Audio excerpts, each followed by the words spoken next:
Toy Power Podcast is a free podcast made possible by the support of our awesome Patreon sponsors. Head to toypowerpodcast.com and see how you can help.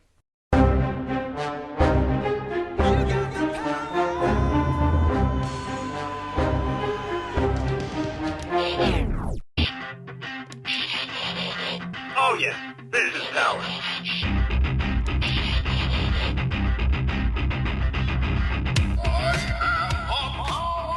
Hello and welcome to Toy Power, the podcast where we talk toys and everything pop culture. G'day, it's Trent here, and it is so wonderful to have your company today for this special episode of Toy Power as we take a look back at that wonderful jewel in the South Australian toy and greater shopping department store, John Martin's. Joining me today in the Toy Power studio, we've got Scotty. Hello there. Ben. G'day, g'day. And our wonderful guest, author of this amazing book, Paul Flavel. Thanks for joining us on Toy Power. Thank you so much for having me. Alrighty. Now, as always, new guest to Toy Power gets 3 questions. Scotty? We have our hazing ritual Yes. to kick things off. So, Paul, our first question is, take yourself back to 10-year-old Paul. Mm-hmm. What was your toy of choice as a 10-year-old? It was Lego. I was very lucky that my parents gave me a lot of Lego. So I was building department stores, actually, and shopping fantastic. centers. So, yeah. But I had a lot of Technic as well. So I would build like elevators and, yeah, pretty full on. Yeah. That's Amazing. awesome. Yeah. That's very cool. Very cool. Favorite movie as a 10-year-old? Do you know, at the time, I was really obsessed and I wanted to love it, was The Avengers with Uma Thurman and Ralph Fiennes, because I was a big fan The of the very 60s. British Yes. one. Yeah. But I'm going to cheat a little bit. It wasn't my favorite, but my one film that I actually grew up on, which is pretty topical for this, is Toys with Robin Williams. Yes. And yes. no one really saw that. No, But I was yeah. taken to the cinemas to see Yeah. that. So that was a very special part of my childhood. So I thought it was worth mentioning here. Yeah, for sure. Very colourful Yes. movie. Yeah. That's a good one. What was the synopsis of the film? Was he a toy himself? He was a toy or- inventor. Okay. And sort of toys, the Robin Williams movie. How I have never seen it. Oh, mate. Yeah. You're Not many missing people out. have. Yeah. Didn't do very well, but it was about a toy factory Yep. that whimsical toy factory, and then the uncle who was from the army came over and took it over and turned it into a nasty place. Is this Yeah. a bit like a story we're going to hear a bit later on? Is there Well, similes? do you know- hey, that's possibly. Yeah. Wonderful. Now, if you could go back in time and pick an era for John Martin's for the store, what is your favourite era that's been around for the store in terms of... How long's the store been Well, yeah, was let's operating? start with Okay. that and then Yep. pick maybe a decade Yeah. from that Yeah. you just think embodies the spirit of a department store. of Yeah. the famous John Martins. Yeah, well, the store operated from 1866 to 1998. I think probably the most special decade for them was the 1960s. I think that really sums it up. That was their peak. They celebrated their 100 years. They had the Beatles to town. Oh, Can't wow. really top It's that. amazing, isn't it? And their toy department grew. Yeah. So I would say that would be their best We decade. get excited that John Farman was singing in the mall, and yet here we are not celebrating the Beatles No. coming to town. That's Yeah. amazing. Yeah. That is pretty impressive. And on the Yes. back of John Martin's, were they involved in any of the festivities around that? Oh, yeah, they Yeah. paid for it. Wow. So it was Ron Tremaine and Bob Francis, who were prolific people in the media here and in music. And they wanted Adelaide to have the Beatles on their Australian tour because Adelaide sometimes gets missed out. Yes. And John Martin's was not going to have that. So they stepped in and paid for it. Wow. So, yeah. It's unbelievable. What a time. And it does speak to, I mean, we do talk about the Haywoods, and we might go into this a bit, but the generosity of the Haywoods, they sound like they were pretty shrewd in the business sense as well when they knew what they were doing in terms of running a business. But there was this sort of amazing generosity and parties and the sort of festivities that maybe a bygone era, an era that we really didn't get to experience that side of business or that side of working. I don't know what your experience was, Scotty, working at Johnnie's. I certainly knew the name of the Haywoods and how important the legacy that they brought to sort of John Martin's and getting it where it was. But honestly, as a teenager, early 20-year-old working there at the store, at the time, yes, I knew about it, but it wasn't important to me.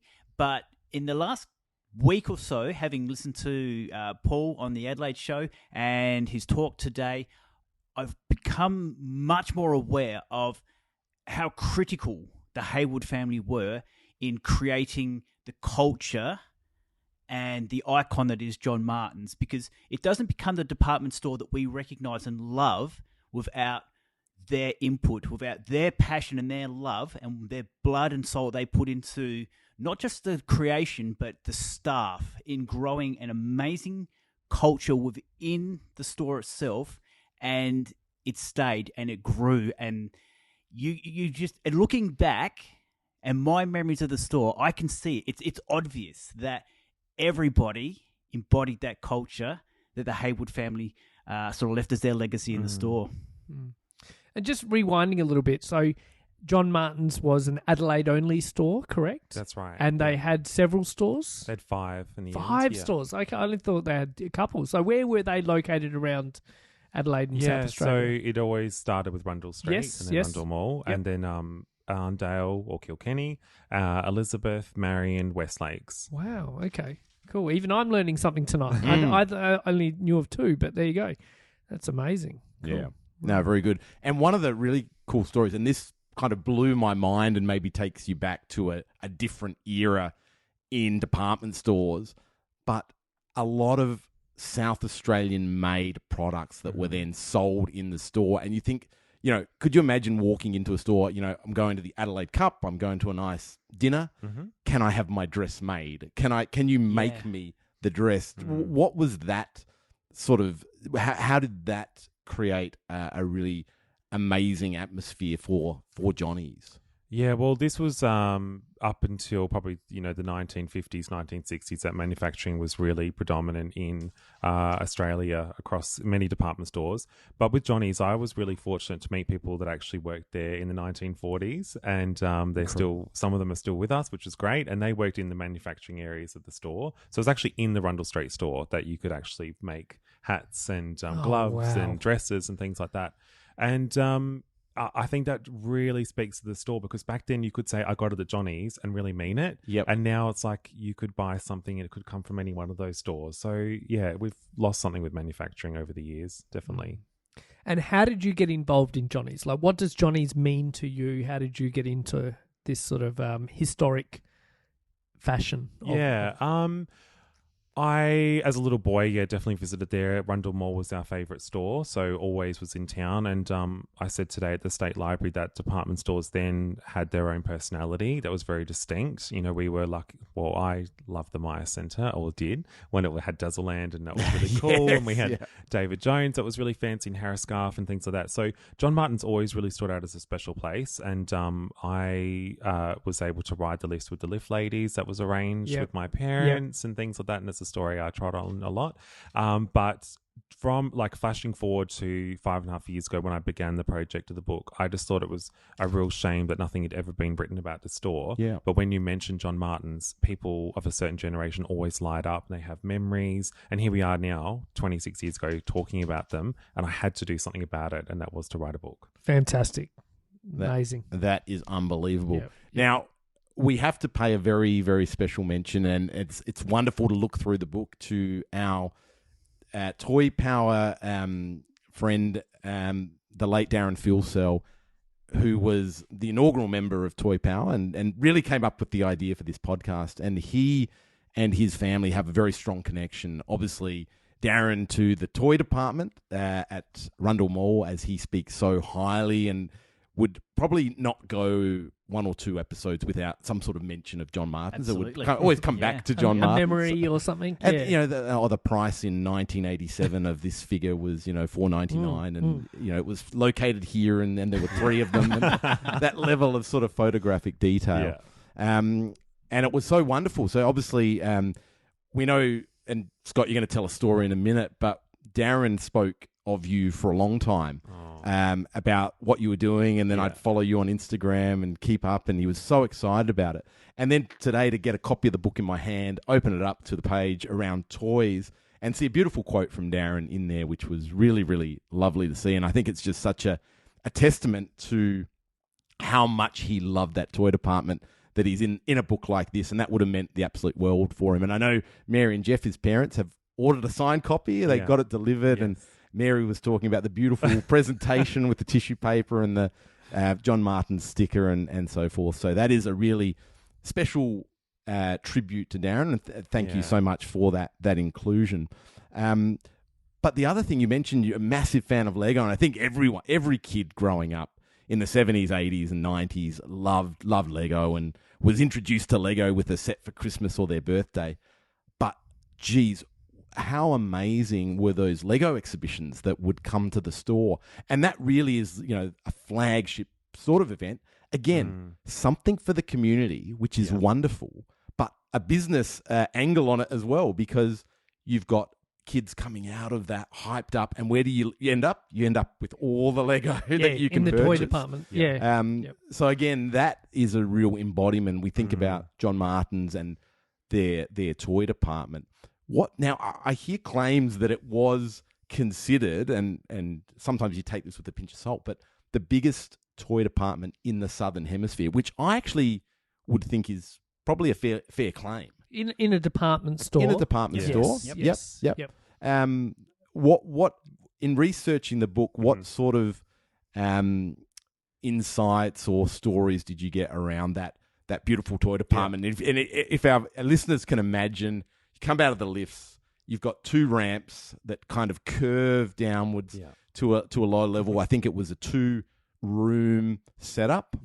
And you'd go down, and there were toy aisles and stages, and the cashier in the middle. Yep, was how I remember it. Yeah, sort of towards the front as you sort of came down those sort of sweeping walkways, and you had that big aisleway down the middle dividing left and right, and then you had a staged area at the back as well, like a raised up area. And you're right, it's enormous. In my mind, it's a huge area. It's probably a third of the floor in my memory, and hey, nobody's come out and disputed that it is the largest toy department in sort of in the Southern Hemisphere. So yes, there it is. We're the crown proudly the largest toy department in the Southern Hemisphere. It's my memories of it, the vivid pictures, the colours, the rows of gondolas with toys hanging on them is just. It's a special memory for me. What about you, Paul? What are your experiences there? Yeah, I mean, definitely coming out of those lifts and down a ramp, which is always, I thought, peculiar. Why are we going down a ramp? We'll just come out the lift. And the reason for that, actually, you mentioned it was 2 rooms. It was because it actually had expanded into, it was in another building, the toy department. So in the 1970s, a shopping centre, which is probably before all of our time, was the Gallery Shopping Centre. And it was next door to John Martin's, and it extended all the way along North Terrace to Gawler Place, and that was the Gallery Shopping Centre. But part of that development was actually an expansion of John Martin's, and that's where the toy department expanded into. So this explains the ramps and things like that, because it was all these buildings. Yeah. Wow.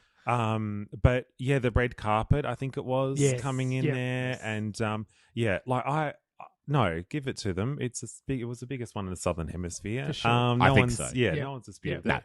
Yeah. It's fact. It's fact. Yeah. For point of difference for me, and this is spotty memory because I was living in Western Australia for 5 or 6 years, but the point of difference was you'd walk up to the register and they had these big glass cases, and whatever the toy of the month or toy of the time was, they'd have them all unboxed on display for you to view and see and look 360 view type thing, not just in their blister cards or boxes and things, but on display. Yeah. And that was the first time I saw Kenner aliens and things, which scared me, but also infuriated me to buy them. Like I just had to have them. They were amazing. And that goes to, you've talked about on the podcast, your Dino Riders. Yeah, I'll relay the story for Paul because it shows, I guess, the customer service. Yes. We're here to please you, that style of motto. So I'd received a Dino Riders figure for Christmas from Santa or Mum or whoever. And when I opened it up, they had a little brain box, so a little helmet essentially that would go on this Pteranodon. And I've opened it up and to my knowledge, it was missing out of the pack. So, of course, Mum, this is no good. We'll take it back. Rocked up. I remember standing next to Mum at that counter, that glass counter. And we said, look, we bought this. The little helmet was missing. And the store lady goes, and she reached down for one they had in their display case, pulled the helmet off that one and go, here you go, and just handed it to me right then and there. No having to, send away or exchange. It was just sorted out as practically as it could be. And I walked away with my complete dino ride. It was just beautiful. And that memory from, 10-year-old Trent just sticks in my head. Yeah. And it's just testament to that level of customer service, that passion for serving the customer and making sure they're happy. And you just wouldn't see that today. And that's probably at the tail end of, the John Martin's experience. I'm sure there's many wonderful stories like that of the beautiful service in the store that people remember and feel passionate about. Yeah. I mean, the thing with toys, it was serious business for them. And this is back in the days when it's more profitable, because toys is actually not a profitable category anymore for retailers. And being first, so the Hayward family, they're all about John Martin's has to be first, the best. They did it in a very humble way, but they still had to be first. And, brands like Lego, they were one of the first retailers in Australia to stock it. And I spoke to buyers who actually did the toy buying in the late 60s and 70s. And this is back in the day when, jet age was definitely there, but going from Australia to Asia to Europe was very difficult. So these buyers would be overseas for many, many months. And one of the buyers I spoke to, Don Haynes, who's like a legendary person in the John Martin's family, he went to Europe and then stumbled across this brand called Lego. And and it started from there. And they thought, no, there's something in this. And it grew and grew pretty rapidly to the late 70s, and to the point where, exhibits and they had a really good relationship, the Lego company, with John Martin's, and that was there until the very end. That's amazing. Yeah. That to think that John Martin's is bringing Lego to Australia. Yeah. Yep. With these sort of trade shows and going and building those relationships. That is quite incredible. Yeah. Well, it solidifies the proposition of Darren's Eternia, citing that, John Martin's was the only retailer in Australia to have an Eternia set that pronouncedly never had a Australian release. And yet John Martin's, Darren, swears by it, that he saw 2 or 3 there. Well, I trust Darren's recollection of this. So do I, 100%. But you'll go out there and people will claim it never came to Australia. Correct. But Darren cites, I think, and 2 boxed Eternias plus that one on the stage that was loose and that people were interacting with and playing with, and they had toys and figures set up for it. And he remembers the price. Darren will tell the story of seeing this. I mean, this was a ginormous play set. And he went up, had a look at the price, and when he saw the price, and I think it was, if I'm getting it right, was it $100? Oh, at least. At least, or $200, somewhere in that vicinity. But it was a price that he just knew he wasn't even going to ask Mary and Jeff for. It was probably 3 digits. So he just looked at the price and goes, I'm not even gonna put this on my wish list because it's that expensive. But unbelievable, those memories, and I think that certainly speaks to the fact that Australia did get it, albeit in very, very limited quantities. And it shows you the buying power and the relationships that John Martin's had to get access to these sorts of products. I think the other story Darren tells is about going, I think it was in John Martin's, I believe it was the city store, but I could be incorrect. And someone, an adult that was there, sort of pulled him aside and said, "Hey, we're doing a little test of some new toys that'll be coming out. Do you want to come in?" And he went into a sort of like a darkened room, and they showed him some prototype toys, because back then this was how they would do market testing. Yeah. And then he, looked at these, and then sure enough, about a year later, these toys hit the market, and he's like, "Oh, I was asked to comment and be involved to review in kind of, would this have merit? How does it appeal to kids?" And I can't remember the line. Was it Skeleton Warriors? Skeleton Warriors? I'm not Supernaturals? sure. Supernaturals, yes. Supernaturals, You're right. Which were a holographic toy. Yeah. So, I mean, if Late that is 80s, happening in the store, what does it tell you about the relationships they have with, the the customers and the manufacturers and the players that are doing this sort of market testing, which is It sounds incredible. like them because they had like 1 in 2 households apparently had the John Martin store card. This is before credit cards, so people were having a store-based credit card. And, they had enormous amount of data from these cards. Right. And they set up a market research department in the 1950s. Oh, And, my like, you goodness. could just It's imagine- ahead of which its is time. just Yeah. unheard of. So I would say that sounds like them. Yeah. They very much Wow. wanted to know what people wanted and Yeah. sometimes tell them what they didn't know they wanted. Yes. Like Lego. That's Yeah. right. That is fantastic. Incredible. Now, one of the things I want to go to you, Scott, because let's work out how we got here tonight. Because obviously, 5.5 years, Paul, in the making this book, and there's a lot of research. I haven't had a chance to look at the book in any great detail yet, but 5.5 years worth of research. Darren was singing your praises and so overjoyed that this was happening, and would speak about getting you on. We got to get Paul on. We got to get Paul on the show. Yeah, that's essentially Yeah. what it was in my early days of meeting the lads and talking to Darren. He discovered that I'd worked for John Martin's and we had a special bond over this. And he had mentioned that he'd been in contact with an author who was compiling a history of the book. Now, Paul, I didn't know your name. Yeah. I didn't know the name of the book. All I knew was that Darren was absolutely excited at the prospect of a book coming out. And he just made mention that he would one day love to invite you onto the show to have a chat to us and talk about the process of the book. And unfortunately, Darren passes, but it sat with me for years. I think it's been nearly 3 years, or a little over 3 years. It's been in the back of my head, like an itch, that I need to work out who you are, Paul, the name of your book, and I would Google and I would Facebook stalk, Yeah. trying to work out who you were. Yeah. And from one of the Facebook groups about Johnnies that I follow, Yeah. I saw a post about your book. And finally, I had a link and a name, and I knew the title of the book. Yeah. And so, a little bit more research.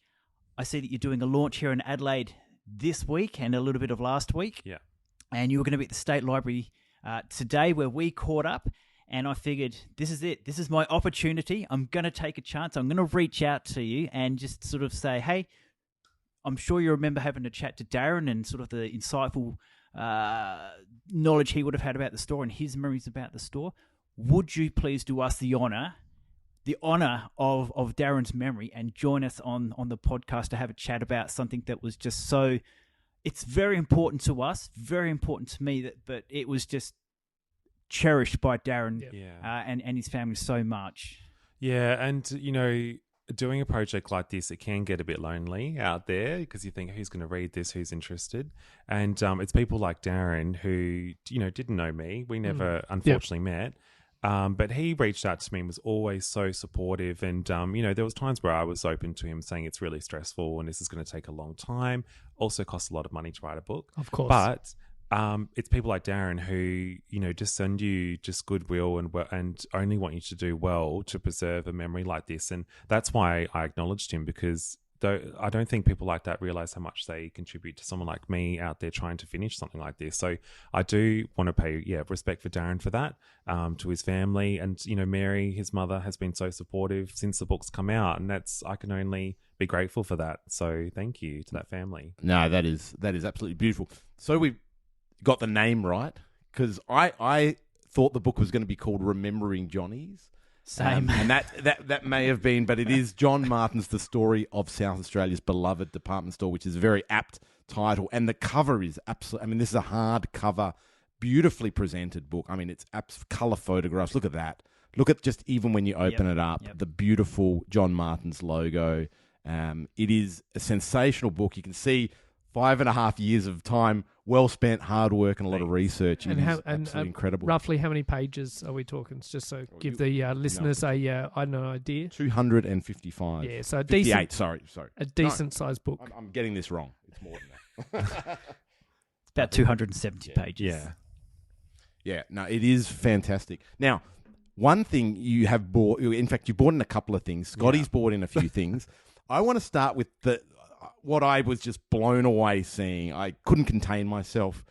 But one of my fondest memories is Mum would take me to Johnnie's, and we would go to the Lego exhibitions, but we would always stop off at Eliza's Cafe. And I remember you'd get the, in my mind, it's a brown tray, and you'd put it on one of those cafeteria runners, and you'd go along and you'd pick your jelly or your whatever your sandwich. And I would always order the chocolate milkshake, and I could add malt for 10 cents or whatever. Yeah. Add malt. You could add the malt to your milkshake. And I thought that's a beautiful touch. I didn't really like malt, but I just loved the fact I could add malt. You had the choice. I had the you choice. Had the option. I can put this in. Yeah. And then 10 cents. I can afford that. Yeah. And then I remember sitting down. Mum's a coffee fiend, so she would get her coffee. I'd have my milkshake. We'd have a little snack. And I'd have my little box of Lego that she's bought me. It was never it was just a, city trip, helping out with some errands and chores, and here's a $10 Lego to sit and build, and that memory of that cafeteria is very, very special to me. So to see, Paul, what you had brought in, which was the actual cup and saucer, can you tell us a little bit about that? Because that is sensational. One, that you've got that artifact from Eliza's, but how you came about acquiring it. Yeah, well, Eliza's was my era. So growing up in the 90s, because before that it was called the Buttery. Right. But Eliza's, it's definitely my era. It came about only recently because being on Facebook, which is Remembering Johnnie's, my Facebook and Instagram, you get people just contacting you all the time. And sometimes it's gold. And this time it was. And it was this lady called Sarah. And she's like, can I put up a post because I've got all this Eliza stuff that my family owned. They owned the 5 cafes. And I want to sell the stuff. And I thought, wow, are you kidding? Where have you been the last 5.5 years? And so lucky it wasn't just all donated or something. Yeah. Oh, no. Yeah. So there's been a lot of trips to her house. But yeah, so I've got an Australian-made cup and saucer. So talking about manufacturing. Crazy cool. Yeah. And I had cappuccino a few nights ago in it for old time's sake. Yeah, while packing online orders. Did you get a tray out? With extra malt? Yeah. And I remember Eliza's the frog in a pond. Yes, that's right. And yes. chips and gravy. Yeah. And my dad would always have like a prawn cocktail, which I thought was so Oh, fancy. wow. Yeah, prawn cocktail at Johnnie's. But yeah, that was really popular. They, according to Sarah, and because everything's big and popular when you're little, but she said it was, and they operated until the very end. They had 2 cafes in the city store. There was like a little coffee lounge, and then on like level 3 there was a huge, big, like probably what you remember, and you could go all the way and look at the windows that overlook the State Library and the museum. So, yeah, that's awesome. That is so good. The other thing you've brought in, and he's sitting over there on the couch, and he looks like he's in pretty good condition, mind you, is the Mardi Bear. Tell us a little bit about the history of the Mardi Bear, and does he have a resemblance to other teddy bears? Yeah, he does. It's really funny, the Mardi Bear. I was, because I'm always in antique shops and secondhand shops with friends and that. And we're going through like this CDs or something. And then this CD came up and I thought, oh, it's Marty on a CD. Why is Marty on a CD? And it said Maya. I thought, oh, okay. And it was like 1989 or something. And so there was another bear that looked very similar to Marty in the 1980s, because Maya has always had like a bear every Christmas, and they still do that to this day. But I don't know what his name was. I think it was Hugo or something. But then Marty popped up in the early 90s, and he's like a beloved, icon of Johnnie's, and he lasted until like 1995. And then he was replaced, with Anu. Yes. Yep. Yeah. Not the best. No. Bit of a come down, isn't Yeah, it? it is really poor from old that. Marty. Yeah. And Marty came in all sorts of sizes. So he came in, there's a smaller size I haven't actually seen. Then he came into a big size, and then he was in the stores actually had one that was you could sit on. Like, oh wow. Yeah. one. Okay. Yeah. He's probably in the dump. I don't know what happened to him. But then there was even one the store would dress up in, like a mascot. Yeah, crazy. They looked a bit sad. There was an Anu version of that. But anyway, and Marty, they come up on eBay now and then, and I'll just tell a quick story. Today at the State Library, I was signing books, and this older couple came up, and they were saying, "Oh, I'm going to get emotional talking to you," and I thought, "Oh, okay. And I thought it was about John Martin's, but they said, no, they had a Marty bear and they'd accidentally thrown it out. And it didn't mean much to them. Like, that's why they did it. Yeah. But then their daughter, like, came home, was like, where's Marty? And he's gone to the op shop. Right. And he's gone. And this poor lady, she was really emotional about it. And I said to her that I would send her one. Oh, because beautiful. I That have is quite a amazing. few. And I said, Yeah. I think John Martin's would have done the same thing. They I- might have charged her, but Yeah. we're not going to charge her. And when I get back home in Melbourne, I'll send her a Marty. Oh, bear. that is beautiful. That is amazing. Yeah, I had the Marty growing up as well, and I said the kids have their stuffed toys as they're growing up, and they're sort of probably outgrown their soft toys. Callum's actually still got Callum's 11, and when he was born, my cousin got him a hungry caterpillar, like the Eric Carle hungry caterpillar, but it was like a pillow version, Yes, so it's yeah. really rotund. And he still got that, and he still sleeps with that today. So that's his one exception. But I had a Marty bear, and I reckon it got into the kids' collection. And I feel like I saw the scarf just floating around the house a couple of years ago. Just Robbie had played with it. It had got the hat, because comes with a little beanie hat with a nice pom-pom. Beautiful little scarf with 2 pom-poms on the end, and the beautiful kind of red and green knit, essentially. And you put the little beanie Yeah. on. He's got his little ears that pop Yeah. out. So cute. Well, I've got one with a jumper. Oh, wow. And I'd never seen one with a jumper. And it is legit because it's got the same Right. tag, because I thought maybe someone had knitted it. Knitted it, you know. yeah, crocheted But no, or yeah, whatever. it's got the same tag. And so I won't give him away, but I do acquire quite a few Marty bears every time I see one. But it was even sheet sets you could get of Marty as well. Oh, wow, So that's you cool. there was all this merchandise, and a few of my friends actually have it, not on their bed still, but never used. Hey, But, this yeah. is a no judgment No, podcast. you might Yeah, knock yeah. yourself out, but it only comes in like a kid single, so I don't know how they'll work that. But yeah, there was all sorts of merchandise attached to Marty, and a bit of a following. And he's still in 30 years later, Yeah. like he's in good condition. He looks so. very good. Yeah. Yeah, I look at, and mine from memory is in that sort of condition. So they've obviously manufactured him to a high standard. Yeah. Now, speaking of Christmas bears, the other thing John Martin's was absolutely probably the best known for was the Christmas pageant. Yep. And it's synonymous, really, in a sense. And I think it kicked it off, didn't it? It started it all. I believe so. Yeah. Well, Paul, you're the you'll give us some information maybe on the pageant. But did it run? It pretty much ran non-stop. Maybe in the war, maybe there was a period I think where it stopped for COVID. COVID, it was Well, done it at went the to Oval. The Oval. Yeah. So Well, but now- it is the biggest in the Southern Hemisphere, isn't it? Yeah, it is. It's the biggest Christmas pageant in the Southern Hemisphere, which is not bad for little old Adelaide to, fly that flag, for our population. Yep. I think anything that we can, hold our hat to and say, hey, we win this prize for this, and our little population, I think that's amazing. And for it to be the John Martin's Christmas pageant for all those years, Wait. that's all I ever knew it as. He would stop, Santa Claus or Father Yes. Christmas would stop outside of the John Martin store and then, wave to everyone, and that's where you'd visit him. Well, Yeah. that Is would it- open the magic Yeah. cave. Yes. That's Yeah. it. Yeah. And he was always known as Father Christmas. Father Johnny's. Christmas, He was yep. never Santa. I don't know why, but they were very traditional about that. And the other department stores had Father Christmas and Santa, but they were just helpers. They weren't Yes, the real deal. they weren't the real one. The real deal was at Johnny's. But no, you're right. It did stop during Second World War, just out of respect, and also because many of the staff are actually overseas, Right. fighting for the country.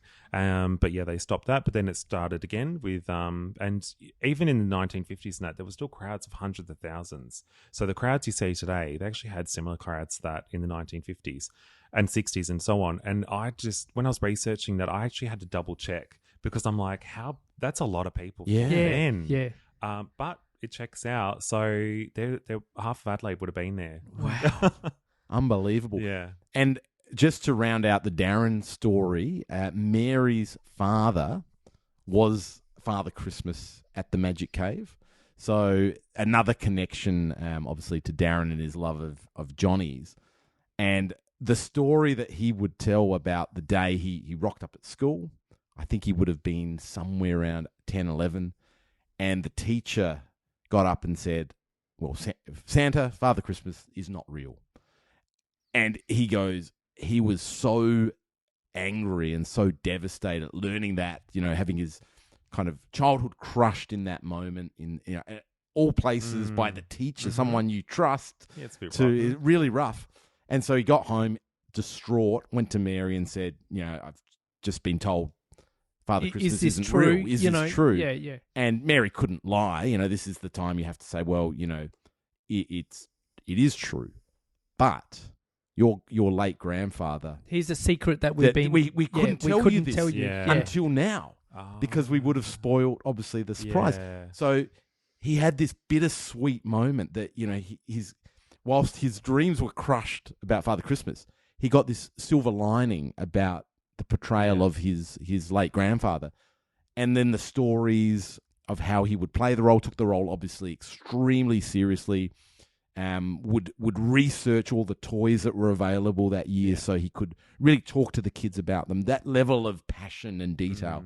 And so for Darren would say, he could claim that he was part elf because of that connection to Father Christmas, which was so beautiful. And it speaks to, again, we talk about the legacy of John Martin's, but to put on something for the community, year in, year out, that comes at a tremendous cost. Yeah. And like we say, that generosity back to the community. Obviously, they were good business people and they knew how to make good business decisions, and this built rapport and love for the brand. But you still have to say they put this on and they gave something to the South Australian community. And I think this is why this legacy of this store and these memories, to capture that in this book, is so important for our community and for our state, and sort of for the legacy of South Australia, which is what makes this, the fact you have done this and put 5.5 years of hard work and your time and your love and passion. We now have this legacy here forever, which is just amazing. Oh, thank you. Well, the chapter on the Christmas is actually the hardest to write because that's the one that's most personal to most people. And when I first started, everyone's like, will you cover the Magic Cave and the Christmas pageant? It's like, of course I will, but it'll only be a chapter, because there's another book about 17 years ago called On the Pageant and Magic Cave by Lee Lennon. I can't do her justice because she's already done this big, magnificent book. But I did interview quite a number of Father Christmases for the book. Nice. And it sort of reminds me of Miracle on 34th Street. I don't know if you've seen that. Yes. But, this department store and Father Christmas. And there's something really magical about that and John Martin's. And that's why every Christmas it comes up every year that people remember that. So. That's beautiful. Yeah. No, really nice. Really, really cool. Well, tonight I brought along my two favourite items from my time at Johnnie's, and I was very much hoping, Paul, that you hadn't seen these two guys before in person, and in fact you hadn't seen them, and you were quite happy to see them. And of course they are Nipper and Nimble, the two famous twin rocking horses from the Magic Cave and the Christmas pageant. So you've brought in toy versions. Yes, they had but toy versions. but at the Magic Cave, there were life-size horses of Nipper and Nimble, rocking horses that the public could line up and sit on for their photo and just have a bit of a merry old time. Yes. And that's where they sort of spawned off. So yeah, absolutely. Pretty And amazing. obviously, at some stage, they've made replicas of the horses to sell at Christmas time. And when I was working in the Christmas department, I happened to unbox sort of some decorations left over from a previous Christmas, and these two horses were in there that obviously been repackaged to sort of be put out the following year, and they didn't hit the shelf. I honestly took them straight up to the counter and I purchased them for me to have, because I immediately understood what I had in my hand. I hadn't seen them anywhere else in the Christmas area, in the cave, anywhere at all. These are the only two that I saw. And Ben, I understand you had one as well. I certainly had the brown one. I not too great with names, but in our family we had the brown one that would be brought out every Christmas. I'm not sure. I'd love to think that Mum still got it, but Mum's done a lot of cleaning up since we've moved out of home and things.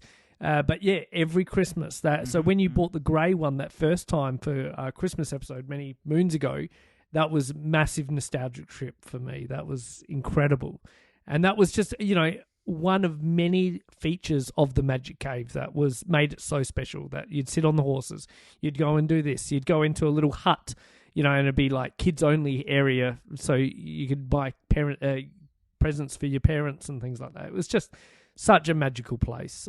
It was decked out to the hilt. Like it was, you go from different departments, you know, like the clothing, the toys, the electrical and things, and it all feels pretty, you know, regular shelving and stuff like that. You walk into the Magic Cave, that was decked out. Like it was like walking into a different world. Yes. It was, you know, floor to ceiling, magical icicles and things, and just the mirrors, yeah, lights, and it was music, and it was a different world in there. It was can't spruik it enough. It was amazing. And does everyone remember the special lift? The Magic Cave lift? Oh, yeah. Because there was like an express lift that... Was it a real lift? Yeah, it was. Yeah, it was. So one of the Wow. 7 lifts. So Right. one of them at the end, the very end, was like sort of the mouth of a cave, and it would be like adorned with like polystone to make it look like, you know, rocky and icicles. And that would be the special express lift to the Magic Cave. It was only like 2 floors up, but it's still. And I really wanted the photo of, I really wanted the photo of that lift. And of all the lift ladies, they've got so many albums of lifts, they did not have a photo. And it breaks my heart. I've searched everywhere. And some people have said to me, no, that didn't exist, Paul. You're just making that up. But I believe it happened. Yeah. Yeah, I'm sure. And the lift ladies agree with me, so they're the experts. Yeah. I think we have to touch on the lifts, because those lifts, I mean, I remember they had an operator, even in certainly when I remember going there, maybe up until the store closed. Yeah, right. And if you can imagine, when you go into a lift, I don't know if you paid attention, but there's like 2 doors. There's obviously the outer door and the inner door, right? So when, you know, the outer door closes and the lift goes up, well, you're still encased in something, right? You're not just, you know, one side of the lift isn't there. But this side were these 2 beautiful sort of like almost wrought iron gold doors that they would manually open and close, and they would operate this lift. Now, you can tell us a little bit about the lift lady, because you, as a sort of 9-year-old, wrote in and actually got to spend some time with the lift ladies, and because it was, you know, your thing, that was beautiful my toy lift. department. Yeah, like, which is amazing. But I didn't realize how complex the lift operation was. Can you tell us a little bit about how they had to kind of navigate the different calls and move around the lifts? Yeah, it was complicated. The lifts were semi-automatic, so they were built in the 1930s, and the automatic part is that the doors would close on their own, but there would be like a handle that would go forward and it would drive it up and then back to go down. I believe that was the case.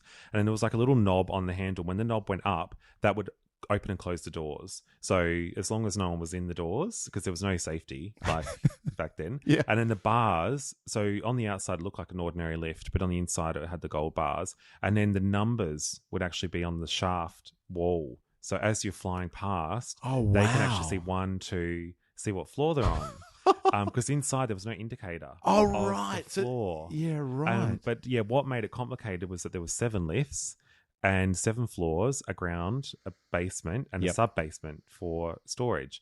And the actual button on the outside of the lift, when now we push up and down, this was just like one button, just to say someone's there. Oh, like a ding, like a ring a bell. Yeah. And there was this little panel, like it's so hard to describe it. It's like a brass panel and little holes next to each floor, and a little piece of metal would drop into the hole, and that indicated someone was on that, had pushed the button. Right. So the lift ladies would come and say, going up, going down, and people would have to go to the lift that they needed. Appropriate, but you can just imagine but these ladies made it look so easy. And I had lunch with them yesterday actually, and we always talk about the lifts, and they did it so well. You'd never know, because you had to level the lift with the floor as well. So, and the lifts actually went fairly fast for the time. So and not to also they also they had to memorize what was on that floor. So stopping women's underwear, haberdashery,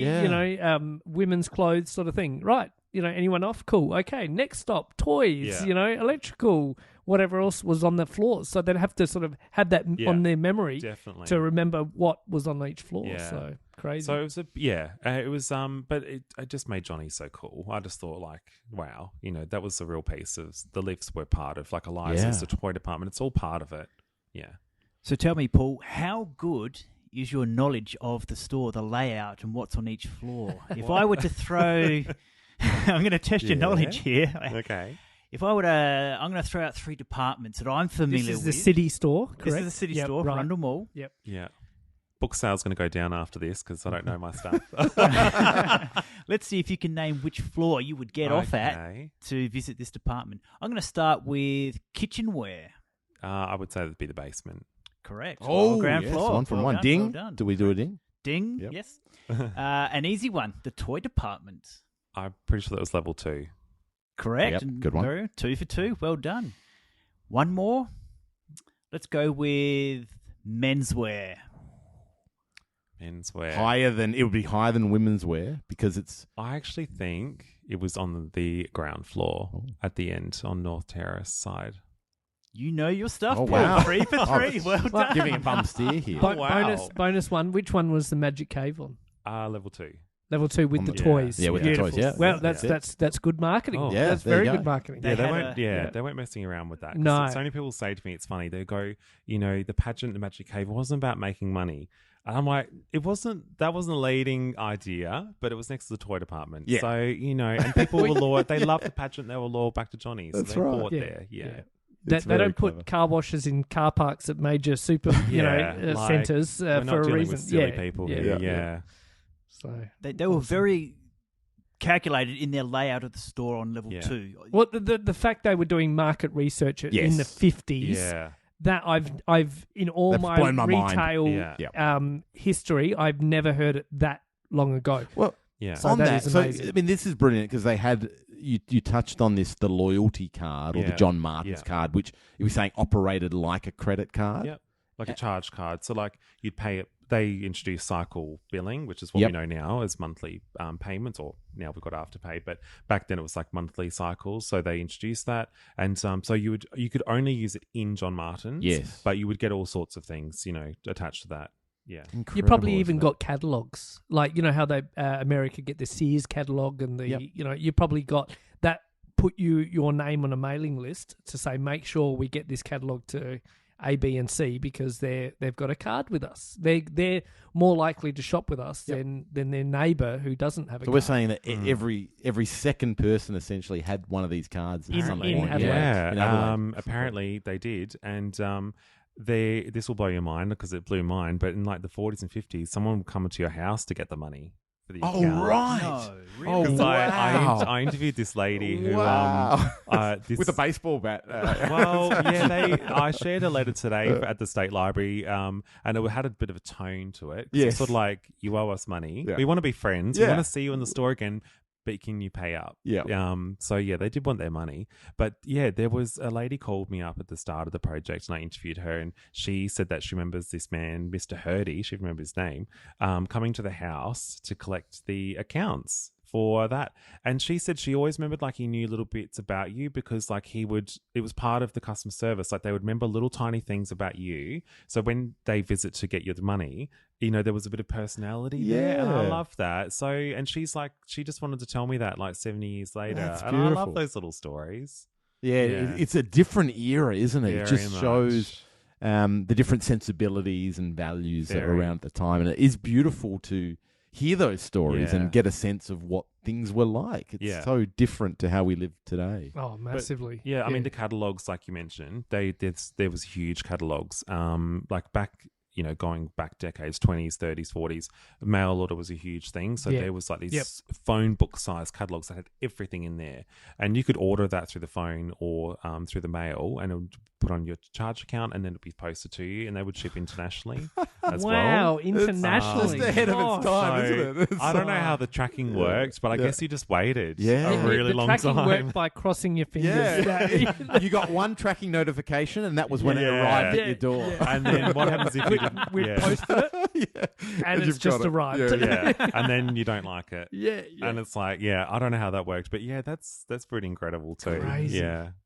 Brilliant. Now, before we wrap this episode, do you want to talk about anything else? I know Scott, but if not, Paul, do you have any final stories or anecdotes that you want to share for the listeners? What happened to John Martin's?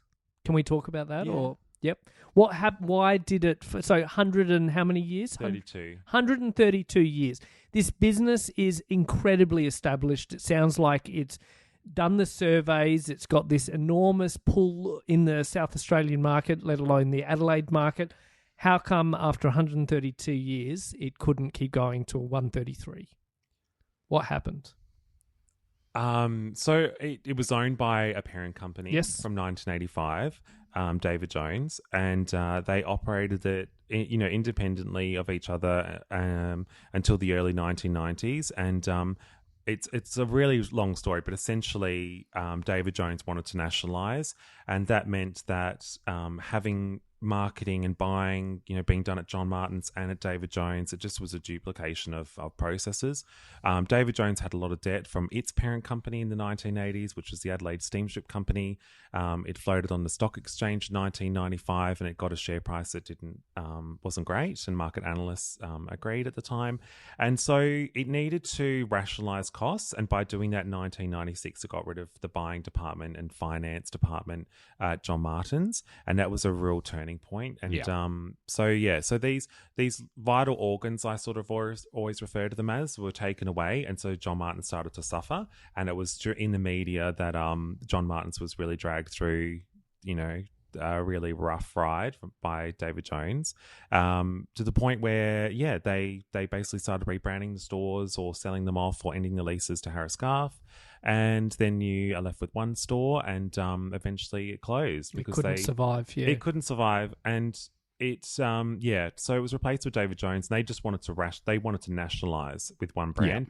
And looking back now, like, I can see why David Jones did that, because to have a state-based department store in one state, it was amazing. It stood as long as it did, really. So I can absolutely I want to say I'm also like a little bit understanding of David Jones, and that as much as it breaks my heart, it was more what upsets people is just the way it was done. It was it was a really rough period for people, and it's always hard to talk about. Yeah. We see it in the toy industry, this concept of, in the 80s we had a golden age of different toy manufacturers. And slowly, one would acquire another, and now eventually we've just homogenized into kind of these fairly two large players. If we leave Lego out of it, because they're a privately owned, family-owned company, the biggest toy company in the world. But other than that, you've sort of got Mattel and Hasbro as these two that have acquired the likes of Kenner, which gave us Star Wars toys and these sort of things. So as they go, they slowly acquire, we'll keep the brand for now, and eventually it gets sort of absorbed, and they get rid of the heart or the organs, and they consolidate. And that is probably unfortunate, is that acquisition by David Jones in 85, combined with the nationalisation strategy, just doesn't leave room for it. And there's probably a bit of a homogenization in products as well. So, the TVs or whatever, those sort of mass-produced, maybe that point of differentiation starts to slip away to some extent. Oh, for sure. So it's sad, and it's sad that it had an impact on the people. And there was a lot. I mean, I always remember when it was demolished and they built the new David Jones store, which to me, I mean, it's not a modern store, and it's quite a nice store, but it didn't replace, or certainly didn't have the heart. Well, it's famously got Darren, and that's what I was going to say. There's the building next to it. What they put on the front of David Jones were these leaves, these sort of leaves that were blowing in the wind, and as they moved along towards the side, they'd sort of get more rustic. And the building next to it did their own leaf, but the stem was giving the big bird to the store that a had very replaced very it. humanized hand sticking out of the Flipping the bird towards which I always chuckled at when I went down North Terrace. Riot. There's a bit of a story there, because that was actually John Martin's had actually operated in that building at some point, because they used to have offices. That was where the gallery was next door. And when there was a lawyer, I've forgotten her name. It's only just recently I've looked into this. Can you believe? I should have looked into the book. But she was very upset because it was either the vibrations from John Martin's being destroyed, and the building of Adelaide Central Plaza, this little tiny heritage building, I think, was getting knocked around, and she even had painted on the windows, all this slander about David Jones, like in the actual windows. So it's pretty brazen because things with a lot of legal things going on at the time. But that was up for a long time, that finger. But I used to like the scattered leaves. For like and then you got this years and finger. years. We're not talking about definitely. weeks. No, we're it was. talking I reckon about it was about 10 years. yeah, almost.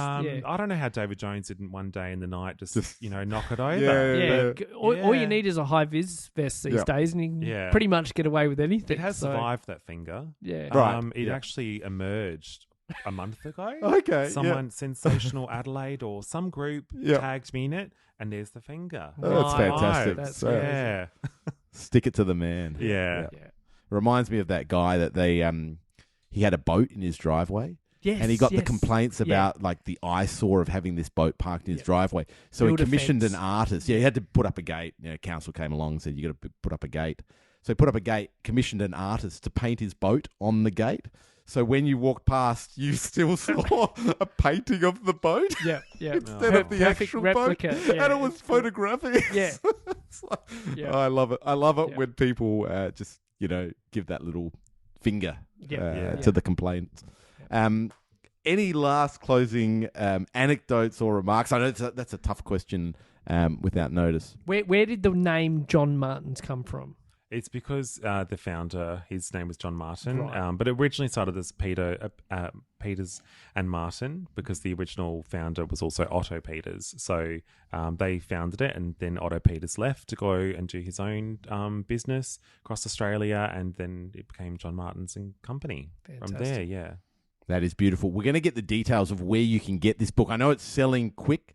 Very, very quick. And I'm not just saying that as the author, but it is selling No, very quick. no, that's right. Yeah. That's a good thing. It is a It's good a good thing, problem yeah. to have. It But is. where can people get it? I know you have a website where it can be Yeah. ordered. Yeah, so the main website is johnmartinsbook.com, but it can also be found in Dimmicks in Adelaide, the 3 stores here, Dylan's bookshop in Norwood, and as of tomorrow, Matilda's bookshop in the Adelaide Hills. Beautiful. And if people want to find more about Johnny's, Remembering Johnny's on Yeah. Instagram. Instagram and Facebook, so I'll continue to share, memories, memorabilia. There's ex-staff there, there's stories, and yeah, that'll be stoked back up again, yeah. Beautiful.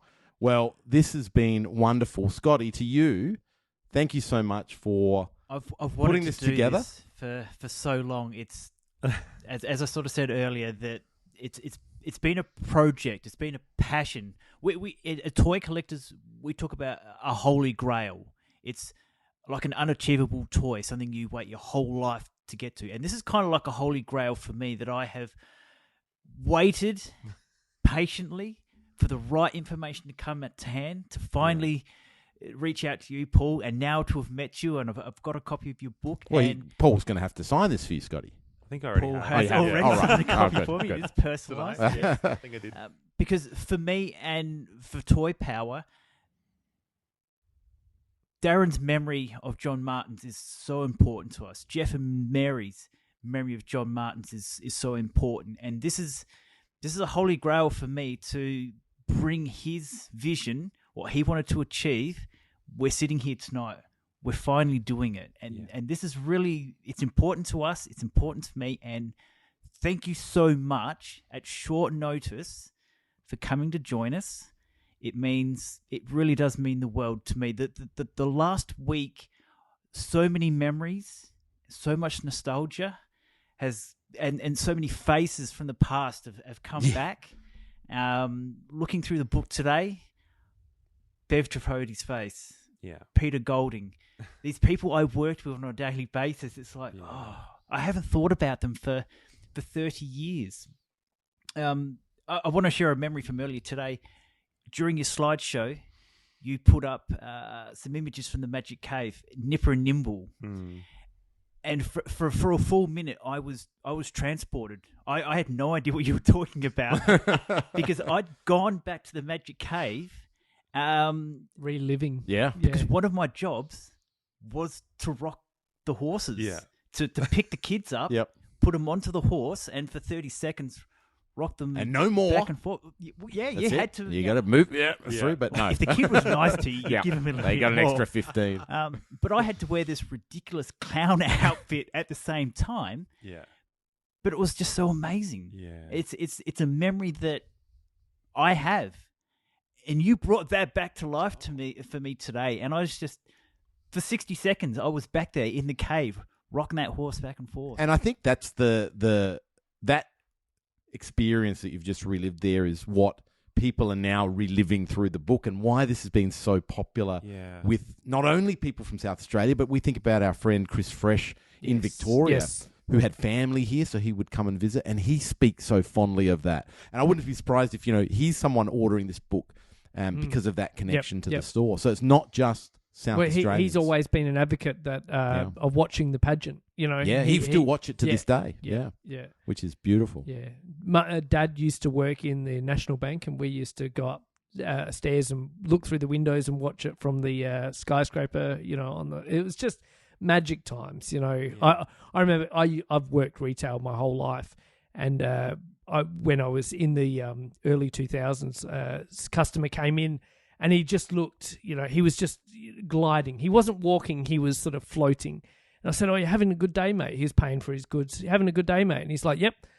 This is, December or something. And he's like, "Yep, just wrapped up the Christmas pageant. Done. I'm done for a year. Take my annual leave now, and then I'm back, and we got to plan it all again for next year, right?" And I'm like, "Oh, cool, the John Martin's pageant," and he just laughed. He's like, "Wow, that's because obviously it's got different names now and things, different associations and things." But he's like, "Gosh, you're showing your age," type thing. He said to me, and I was just, to me, it will always be the John Martin's Christmas pageant. So. And I mean, the fact that it still remains now, a lot of people will say to me, "Paul, it's not the same as it used to be." But I mean, I think it is, because a lot of effort goes into it. The fact that it still goes on, it could have stopped. It could have stopped in the late 90s and be done with it. But the fact that it survived through COVID, that is enormous. A lot of businesses, came and went through the COVID era. Some, did really well. Others fell through the roof, and the working from home has revolutionized the world. But the fact that it's continued on and it's still a celebration, and a lot of the little councils around Adelaide and around the world have tried to replicate it and things. But I can't spruik it enough. It's always a passion of ours to bring the family. It's a family tradition to go down and watch it from wherever, and it's just amazing. I think that it's the legacy that it's continued on through all these years. So. Well, I wish I could say the same about the Magic Cave these days, but unfortunately, no. No. And I don't understand that, because I just think if I was owning a business and I had the rights to the Magic Cave, it's a gold mine. Yep. You can, so much nostalgia, and I just think, I just can't even describe how pathetic that is. It could be something really special. The Christmas pageant, I think that's for a lot of people why they say it's not the same as when John Martin's have it. Not because of the effort and how wonderful it is, but because it doesn't stop anywhere. It's sort of like, oh, we're done. Ending at the town hall. I know it can't be helped, but it doesn't really ring Christmas to me. Yeah, and they can't help it. Where else do you end it? But I think that's why it feels like unfinished business now. Well, I think you've answered your question in itself. It doesn't feel the same, because you'd have the lead up to the Christmas pageant, you'd have the Christmas pageant, and it'd continue on through the Magic Cave. Yeah. Now, as you answered yourself, you have the Christmas pageant, and then bang, it's finished. It's a one day only, a morning or early sort of half day tradition, and that's it. There's no continuation through the rest of the December to continue, or even late November, to continue on that celebration through a trajectory of a Magic Cave or a special place you can continue to go to do whatever. It's just so slapstick now, dare I say. Maybe one day someone will recreate the Magic Cave and get the rights off David Jones, and I don't know, you never know. Fingers crossed. Yeah. I can remember at the end of the broadcast, I think Channel 7 did it back in the day, and this was clearly pre-recorded, that once the pageant had finished and Father Christmas had sort of mounted off his sleigh, and you had the pageant queen as well, and they would enter the store, and that's from the outside, that's all you would see. But then the pre-recorded segment would come on, and you would follow them through, up into the Magic Cave, and Santa would then sit on his sort of his seat there in the Magic Cave, and sort of wave to all the kids to sort of say, I'm here. Yeah. It's, Come and it's go. open. Come and It's Christmas. open. We're done. It's Yeah. starting. We're Yeah. good. That advertisement is worth its weight in gold. Who a kid wouldn't be turning around to their parents Take and me saying, there. "Take Yeah. me there. I'm I don't want to going go there." anywhere else." I'm going up With- that lift. Yeah, Yeah. I want lift ladies yeah. controlling that up to level 2, and I'm buying lots Let's of go. Lego. Let's go. Oh, my Wonderful. frog in the pond at Liza's. I want my 10-cent malt. Yeah, I want add the malt. Don't skimp on the malt. hey, here's 20 cents. Yeah, knock yourself out. It's Christmas time. Go wild. In the largest toy department in the Southern Hemisphere. That's it. Yeah. Oh, so Which is a good. fact. Yes, Yes. 100%. Wonderful. Well, Paul, thank you so much Thank for you. coming in and guesting on this rather obscure podcast compared to some of the big Adelaide radio shows that you've been doing. Yeah. Did you get to chat with Peter Goers? Twice. Yeah. Not this week because he's not He's doing his- retired now, yeah, I yeah. think he still does maybe some other show but for ABC. But yeah, I have chatted to him twice. Yep. Yeah. And he's been very supportive. He bought a book on the weekend. Fantastic. So yeah, and like everyone just they're good wishes and wanting this to happen, and then they're buying of it and people stopping me and saying thank you like that. I can't describe what that feels like. It's well deserved after all the passion and effort that's gone into this. So can't thank you enough for coming onto the show, and we wish you all the best for the book Thank you. launch and your future endeavours. Thank you. Thanks. Wonderful. For having me. Fantastic. Thank you to all our listeners for tuning into this very special episode of Toy Power. We thank you for your company. Stay safe, take care of one another, and we will see you around the toy aisles. And until next time, good journey! You can find the Toy Power team at all the usual online places. Facebook.com/Toy Power Podcast, at Toy Power Podcast on both Twitter and Instagram, or have your say and email us toypowerpodcast@gmail.com. Subscribe to the show on both iTunes and Stitcher, and please leave us a review. Otherwise, we just assume we're awesome.